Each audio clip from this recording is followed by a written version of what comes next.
Hey guys, this is Chris with Financial Fitness, and I just got through interviewing Rob Kientz with Gold Silver Pros. I'm going to leave a link to his YouTube channel in the description below. We covered some ground in this interview. I'm going to break it up in about 3 or 4 different videos to put it in bite-sized pieces because I don't want you to miss anything we talked about. And before I get started on the interview, I want to let you know about the Red Pill Expo that's going on in Lafayette, Louisiana on November 6th and 7th. We're going to talk about things that we cannot talk about here on YouTube. I hope I see you there. Like and subscribe, ring the bell. Let's go. Hey guys, this is Financial Fitness, and this is Rob Kientz. That's why I heard they had something to the tune of 4,800 tons of gold, 48. And it could be double that. They're not going to tell you the truth. No. And you were talking about how they love gold over there. There's a thing called the golden rule that I always talk about. Whoever's got all the gold makes all the rules. That's right. And if this currency rolls out, that's backed, this digital yuan rolls out and it's backed by gold, that's going to be a big deal, man. They're devaluing the dollar like we've never seen before. They've talked everybody out of owning gold and silver. You don't want that. It's going down in value. I don't see how it doesn't get a lot worse before it gets any better.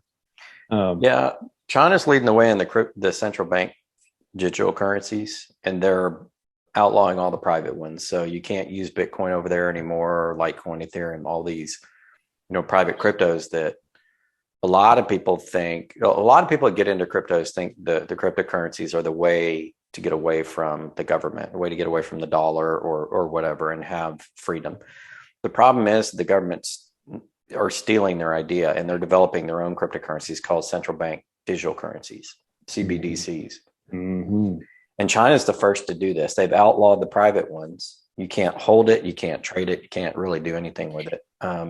Shutting down exchanges, things like that. And they're forcing the people to try to use their digital yuan. I don't understand how all the mining, before you go any further, I'll forget.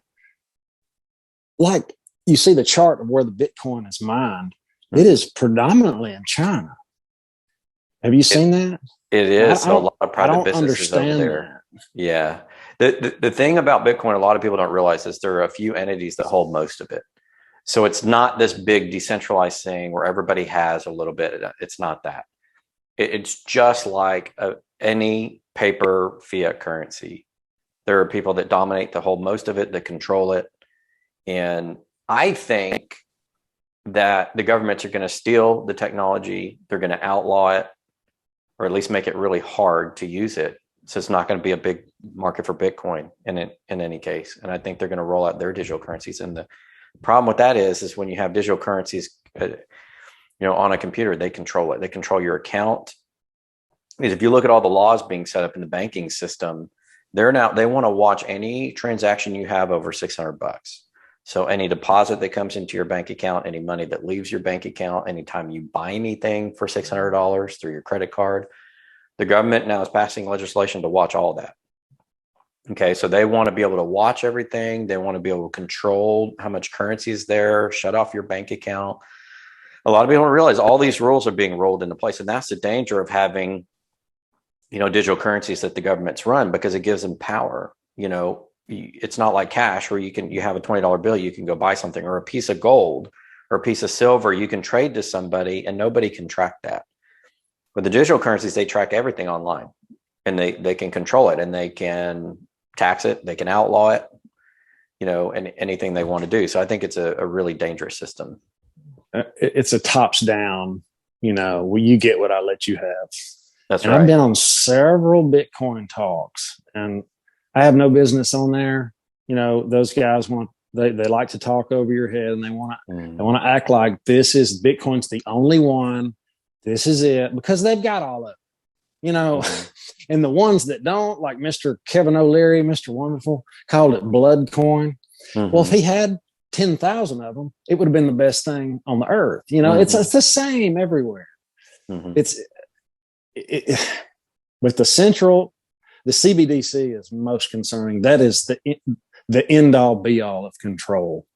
That's the control the velocity of money. That's the man. There's no there's no coming back from that. No, I don't see how. I don't know how it plays into the gold and silver. How I don't think we're going to be sheckling gold and silver back and forth. Surely we'll be able to trade that for.